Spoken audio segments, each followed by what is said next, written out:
رمضان tiba, Ramadan tiba, Ramadan tiba. Marhaban ya Ramadan, marhaban ya Ramadan. Assalamualaikum warahmatullahi wabarakatuh. Alhamdulillahilladzi ja'ala Ramadana syahran mubarakan. Wa farada alaina as-siyama li ajli taqwa. Asyhadu an la ilaha illallah wahdahu la syarikalah wa asyhadu anna sayyidana wa nabiyyana Muhammadan abduhu wa rasuluh. Allahumma salli wa sallim wa barik ala sayyidina Muhammadinil mujtaba wa ala alihi wa sahbihi ahli tuqa wal wafa. Amma ba'du, faqala Allah Ta'ala, a'udzu billahi minasyaitonir rajim. Bismillahirrahmanirrahim. Ya ayyuhalladzina amanu kutiba alaikumus syiyam kama kutiba alal ladzina min qablikum la'allakum tattaqun. Jamaah yang dirahmati oleh Allah Subhanahu wa taala, kita bersyukur kepada Allah Subhanahu wa taala dengan mengucapkan subhanallah walhamdulillah wala ilaha illallah wallahu akbar. Kita bersyukur kepada Allah Subhanahu wa taala dengan mengucapkan subhanallah walhamdulillah wala ilaha illallah wallahu akbar. Yang ini merupakan yang kita sebut dengan al-kalimatu at-thayyibah.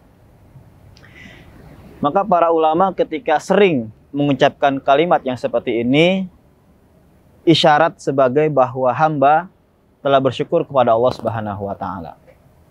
Maka zikir lisan dengan kalimat thayyibah kemudian kita aplikasikan atau kita terapkan dengan mencoba mengamalkan apa yang telah kita dapati selama ini. Kemudian tidak lupa salawat dan salam, marilah sama-sama kita curahkan, kemudian sama-sama kita junjungkan kepada Nabi besar Rasulullah Muhammad sallallahu alaihi wasallam. Kita semua tahu bagaimana perjuangan beliau bersama para sahabat kiramnya, maka alangkah baiknya ketika kita mengucapkan salawat Allahumma salli wa sallim wa barik ala sayyidina Muhammad. Ini merupakan pertanda kita sangat mencintai Nabi kita, yang mana tujuannya tidak lain tidak bukan untuk mendapatkan syafa'atul uzma di hari kiamat kelak. Amin ya rabbal alamin. Sahabat Nurul Hidayah yang dirahmati oleh Allah Subhanahu wa taala, di dalam sebuah hadis Abu Hurairah radhiyallahu anhu mengatakan, yaitu an Abi Hurairah radhiyallahu anhu qala kana Rasulullah sallallahu alaihi wasallam yaqul, yang mana tujuannya adalah yubashshiru ashabah. Maka kata-kata yubashshiru ashabah untuk menggembirakan para sahabatnya. Bagaimana perkataan Rasul? Qad ja'akum Ramadana syahrun mubarak. Jadi yang pertama Rasul katakan adalah telah datang kepadamu bulan Ramadan penuh dengan keberkahan.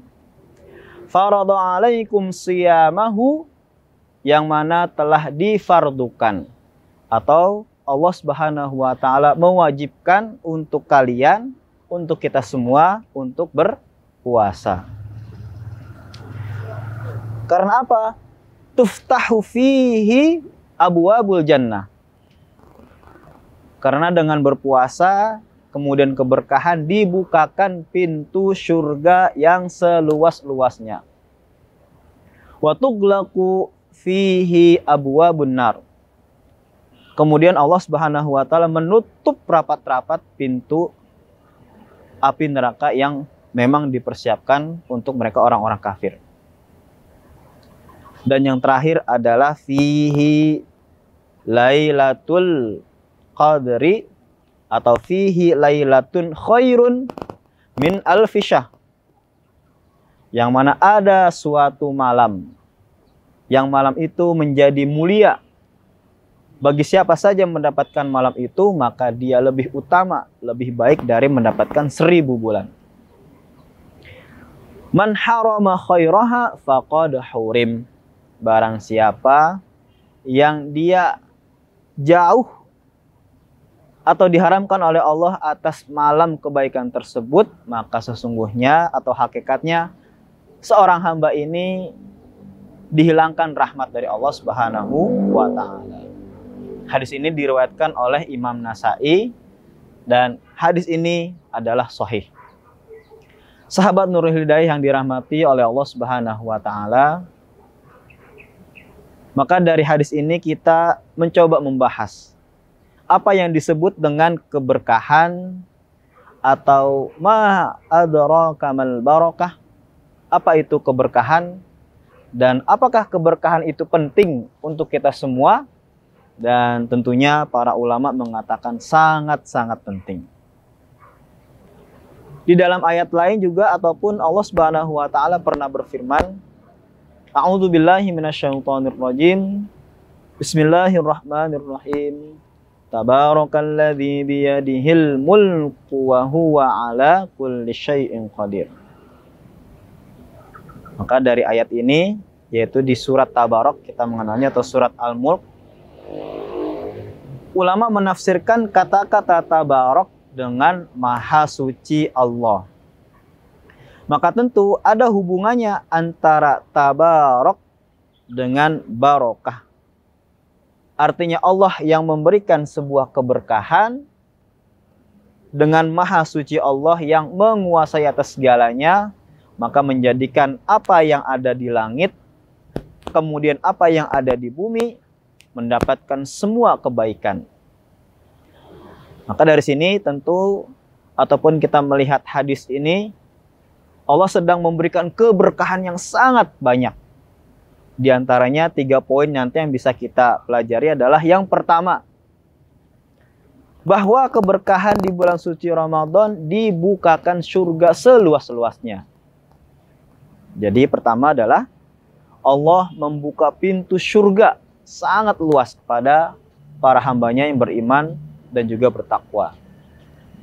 Tentu bisa kita artikan adalah bahwa yang dimaksud dengan Allah membuka pintu surga berarti hamba-hambanya sangat mudah untuk meraih surganya Allah hanya dengan syarat tadi, faradha alaikum siyama. Untuk syarat pertama adalah kita melaksanakan ibadah puasa. Baru setelah itu kita mendapatkan keberkahan surganya Allah. Kemudian yang kedua ada yang disebut dengan watughlaqu fihi abwabun nar. Mungkin kita menyebutnya adalah Allah menutup rapat-rapat pintu api neraka. Dan banyak ulama menafsirkan diantaranya adalah ketika seorang hamba bertaubat, ketika seorang hamba itu bermunajat, maka maghfirah Allah sangat mudah didapatkan. Maka ini maksud dari Allah menutup pintu neraka serapat-rapatnya sehingga kecil kemungkinan hamba Allah yang tentunya hanif kemudian menjalankan agamanya dan merasa dia ketika ada salah bertaubat akan dijauhkan dari api neraka. Kemudian yang poin ketiga, dan inilah poin penting atau bonus daripada kita menjalankan ibadah Ramadan, baik itu puasa, qiyamul lail, tadarusil Quran, sedekah dan lain sebagainya, maka ada yang disebut dengan Lailatul Qadri. Maknanya adalah bahwa ada satu malam yang sangat mulia. Dan tentu malam ini tidak bisa kita tebak-tebak. Dalam hadis ada yang mengatakan malam ganjil, bisa malam ke-17, 19, 21 sampai seterusnya. Namun pada hakikatnya ini menandakan seorang hamba harus dianjurkan beribadah 1 bulan penuh dengan khusyuk atau kita sebut imanan wahtisaban. Penuh perhitungan, penuh dengan keyakinan sehingga seorang hamba tersebut mendapatkan malam lebih baik daripada 1000 bulan. Maka mudah-mudahan ketika siapapun hamba itu, baik yang bersifat status sosial kaya ataupun miskin, tidak pandang bulu, artinya semuanya memiliki kesempatan mendapatkan keberkahan di bulan suci Ramadan. Maka mudah-mudahan kita yang sangat memaknai, yang sangat mengerti bahwa arti keberkahan ini sangat penting, dan kita lebih bisa untuk menghadirkan apa yang disebut dengan khusyuk dalam menjalankan ibadah di bulan suci Ramadan. Maka sehingga Allah membuka rahmatnya, Allah membuka maghfirahnya, dan hamba ketika telah menjalani ibadah ini dan nanti setelah keluar dari bulan suci Ramadan akan memiliki keberkahan sepanjang zaman sampai ketemu lagi di bulan Ramadan yang akan datang. Amin ya rabbal alamin. Sahabat Nurul Hidayah yang dirahmati oleh Allah Subhanahu wa taala, mudah-mudahan dari tausiah singkat yang bisa Al-Farqi sampaikan ada banyak manfaatnya yang bisa kita raih, yang bisa kita ambil tentunya dari sisi keberkahan di bulan suci Ramadan. Tentu kita sangat tahu, sangat banyak sekali selain dari 3 poin tersebut. Bagaimana bulan Ramadan memiliki berkah dalam kesehatan. Bagaimana bulan Ramadan memiliki berkah dalam hal sosial, infak ataupun sedekah. Dan Al-Farqi rasa masih sangat banyak. Hanya dari hadis ini minimal kita memiliki motivasi 3, bahwa Allah membuka surga seluas-luasnya. Yang kedua, Allah menutup pintu neraka serapat-rapatnya. Dan yang ketiga, ada motivasi khusus, yaitu malam Lailatul Qadar. Mudah-mudahan kita mendapatkan itu semua. Amin ya rabbal alamin. Terima kasih banyak atas segala kekurangan, dan tentunya Al-Fakir mohon maaf atas segala kekurangan. Hadanallahu wa iyyakum ajma'in. Assalamualaikum warahmatullahi wabarakatuh.